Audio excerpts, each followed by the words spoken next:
So welcome, Mia. Thank you for joining me in this conversation about telling people what to do and the importance of change management or otherwise. Thanks so much for joining me in the conversation. Obviously, I'm the CEO and founder of Sisua. We focus on program project management and change. Mia, would you like to introduce yourself to our Sure. listeners, and then we can kind of go get into it? Thanks, Becca. So I'm Mia Mallon. I lead change management at a biomanufacturing company called Cytiva. I've done this full time for over 5 years, but prior to that, I was in communications for about a little bit over 15 years. So my whole space has been communications and change management, and I've had the pleasure of working with you, and I'm thrilled to be here to share some insights. So thank you.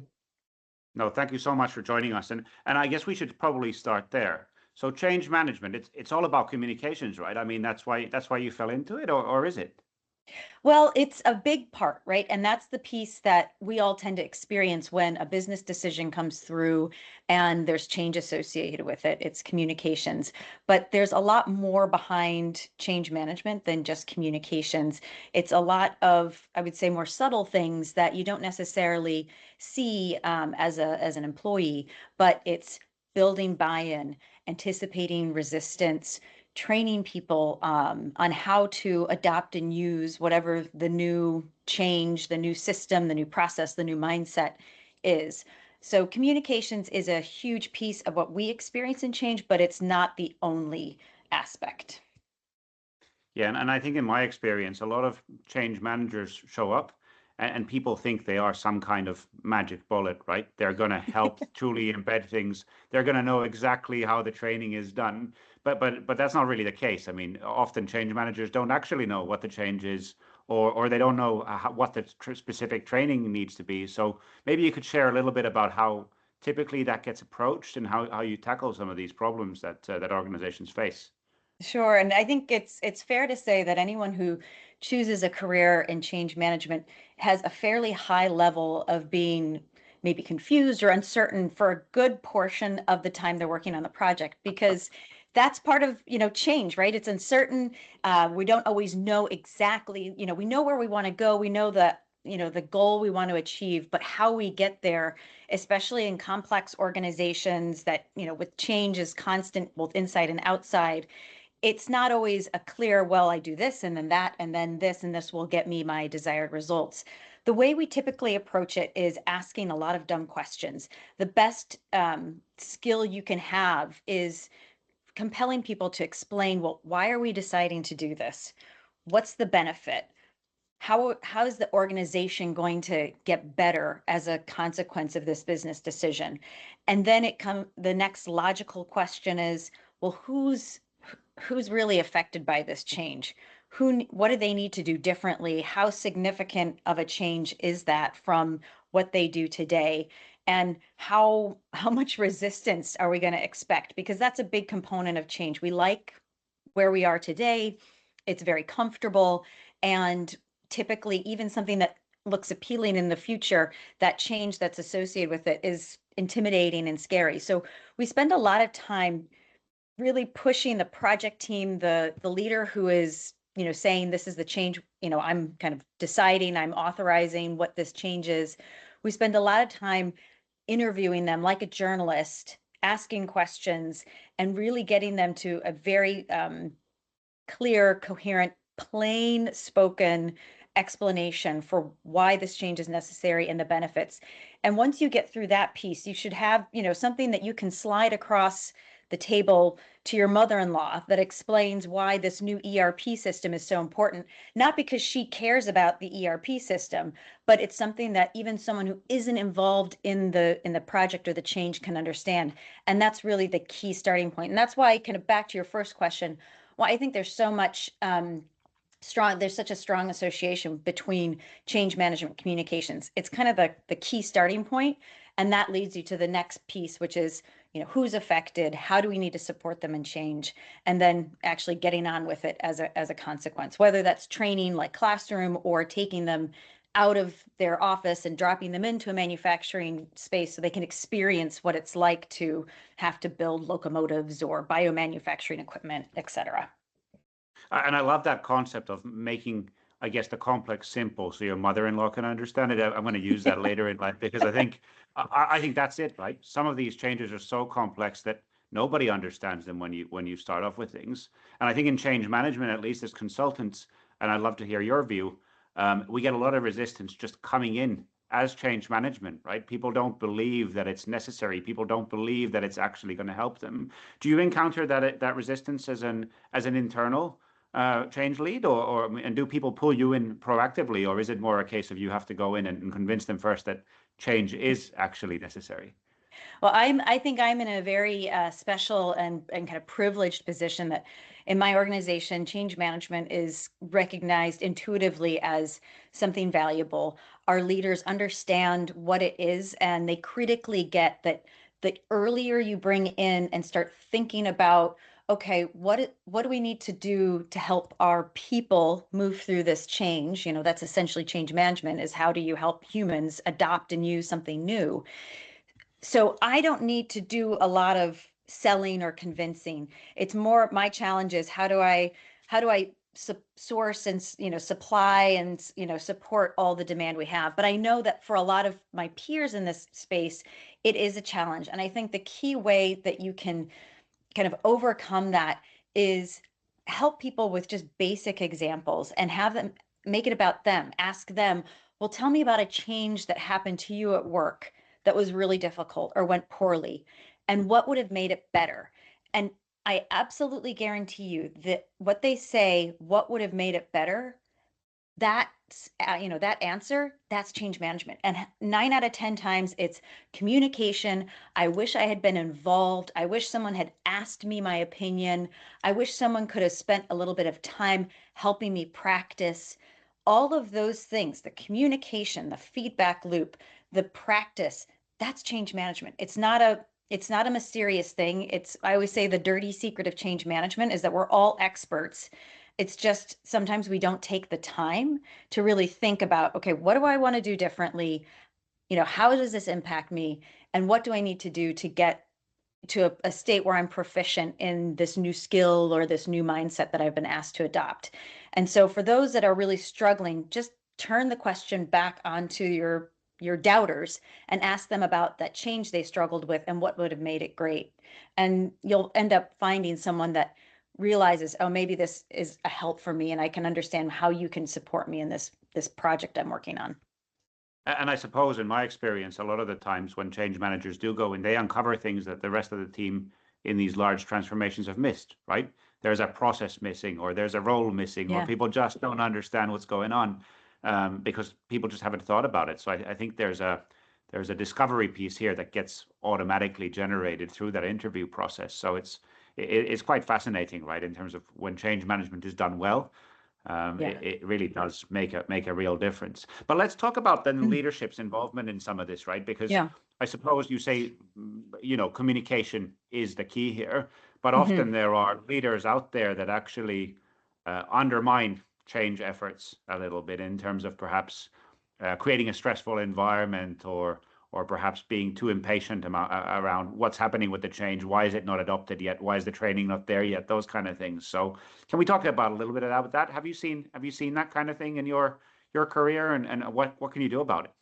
Yeah, so that's definitely I think a key um, area that if you're working on a change and you can get your leader to recognize and acknowledge that they've been, pickling in this idea of whatever project or business decision they want to do. They want to transform their function, or they want to, move to a new site. They've, not only have they gotten to decide, but they spent the time thinking about how great this will be and how it's going to help them succeed. And so then the next thing, the failure mode that happens after that, when it's not when change management really isn't applied, is that it's a memo or it's a town hall where the leader says, this is what we're going to do, this is the date, and I'll see you there in the future when we're all successful. And meanwhile, everyone that's turned up to that meeting or town hall, even if it's your executive team reporting to you, they haven't had the same benefit of thinking about, okay, well, why is this good for me? How is this going to impact my role? What questions do I have? people are not computer programs. You can't just insert, a disk or like upload some programming and all of a sudden I'll know how to, do whatever you want me to do differently so that we can get better as an organization. So the key here for an executive is get your communication, your stump speech really clear, really understandable, using stories, and then you need to prepare yourself to allow your populations a, a reasonable amount of time to absorb that. And so typically that means as a leader, you're going to need to repeat yourself 5, 7, 10, 15 times the same message over and over and over again until people start to say, I'm understanding it. And we always, years ago, I worked for GE, and one of the ways we knew that we were effective with our messaging is that we were sick of saying it, and then we realized people are just going to start getting it now. So don't feel shy about repeating your message constantly. That's a key one, for sure, when we get started, and being patient and letting your team come around and not just expect them to jump to. No, and I have this concept in transformation about the program after the program. So typically when we do big things, right, you do the first thing and you've budgeted it and off you go. And then there's a second phase. And I actually think there's a second phase in change management as well. Mm-hmm. You do the things during the transformation, you communicate, you get people bought in. And then in a lot of programs, change management stops. The system is in or the transformation is done, but it's not done right. There's a whole phase of embedding and reinforcing and pulling it into meetings and making sure that those messages continue even beyond when things are done. And I suppose in your world, as an internal person, right, you can continue that journey and you can continue to help people drive. Whereas I suppose in our world, in a consulting context, we exit and we need to make sure that those mechanisms are built into the organization as we go, or it can all fail, right? So I think there's a key thing there to really think about. And it's such a good point. And usually by the time we hit go live or implementation or activation, the project team, which I'm typically part of, we're kind of exhausted. You do a lot of the grunt work and you're working to get that successful milestone hit. And then after that, like you said, it tends to either you lose your consulting resource or you've gotten pulled into a new project. And so the way I mitigate that with my change projects is during the planning process, I ask the leaders who are driving the change if they can help with picking groups that are going to be in this kind of future state, using the new system. Identify the groups that they feel like will need the most support to adopt, and then I work with those individuals to say, all right, once we go live, you're now part of a change agent team that's going to collect feedback and observe where is the change going well, where are we hitting snags, what isn't working, and then I ask them to just provide that feedback through whatever means they decide is appropriate, whether it's forms or we do like daily management check-ins where we're talking a few times a week. And it's a way to create this kind of supported feedback loop post go live that collects what's going well, what's not going well. And then we communicate, hey, here's what you are telling us, and this is what we're going to do. So the key is not to think about yourself as from a change management standpoint, is I've got to run this huge marathon from the day we start the project to, way in the future state where it's done. It's actually to engineer and design my role out of the process, and so that the employees who are they need to adopt this change, we need them to use a new system or new tool, we're asking them, tell us how it's going, and then they realize they have an invested kind of buy-in to saying, hey, this isn't going well, and we as the project team have an obligation to meet that. And that's a really sustainable practical way of avoiding the burnout or just kind of the vaporization of the project and change management support of a project. And I suppose that brings us nicely into this concept of employee resilience and learned helplessness, right? A lot of people, I guess, aren't bought into the process and perhaps say, hey, just tell me what to do. You just need to tell me what to do and I'll just execute and I won't absorb that information. So I guess what you're talking about there is there is a responsibility, I guess, for all people to really lean into these things as well, and actually make sure that they embrace the change. So what is change management's role in that, in building resilience and building on getting people out of Yeah. the learned helplessness, so to speak? Yeah, feeling like you're stuck in this valley of despair during change is not a happy place to be.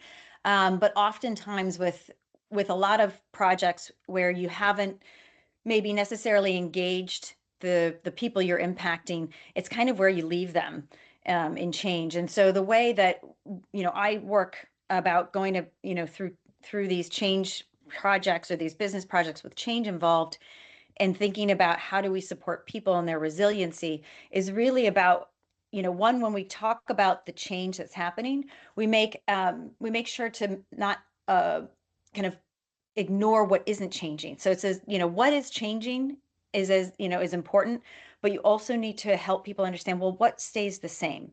And that gives, from a mental kind of mode standpoint, that gives people who maybe feel more comfortable with, well, what's staying the same, that reassurance that's remaining for them.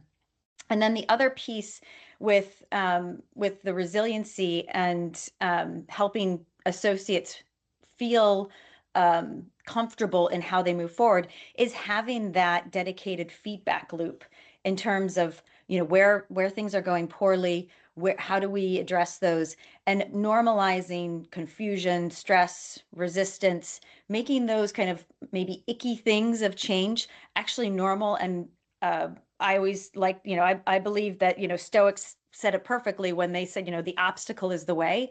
Instead of trying to like crush resistance or tell people just toughen up, lean into that and say, okay, what's in the way? Because you will learn things about, we'd love to, move to this new site, but it's on the other side of town, and, there's no way that we can afford to do this. Okay, well, maybe we can offer some subsidies for bus passes or public transportation, or do shuttles for a nearby parking lot.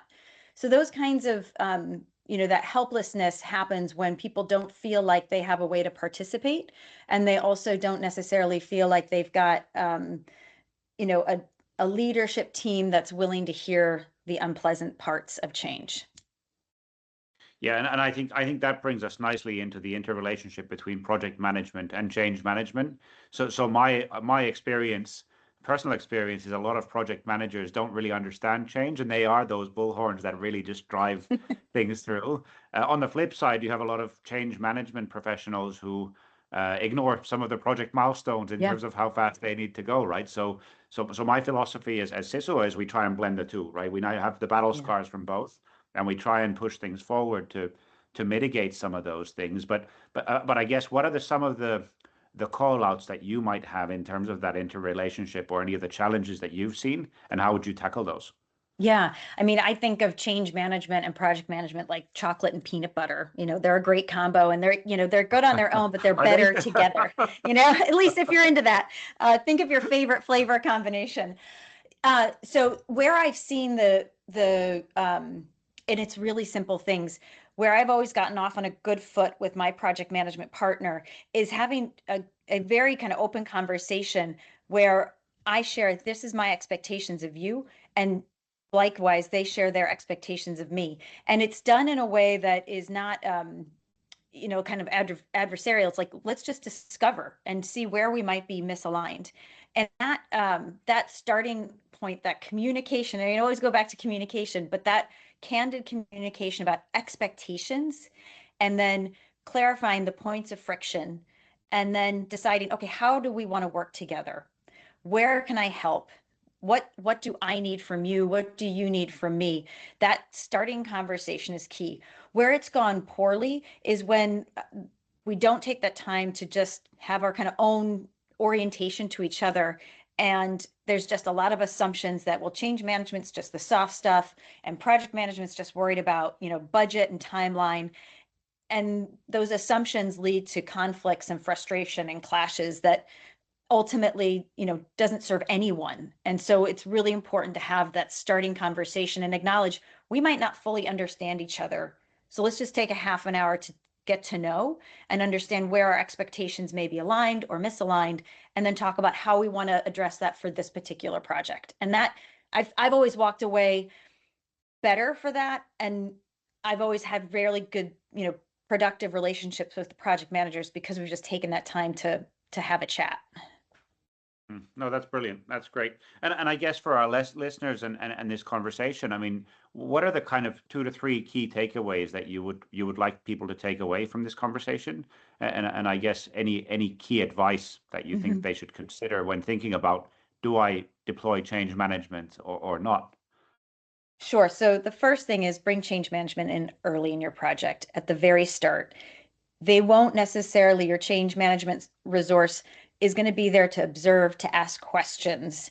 And as the decisions evolve, they're going to be in a much better position to produce a change management plan, have messaging and tactics and all of the things you need to support your people through change. That's the first one.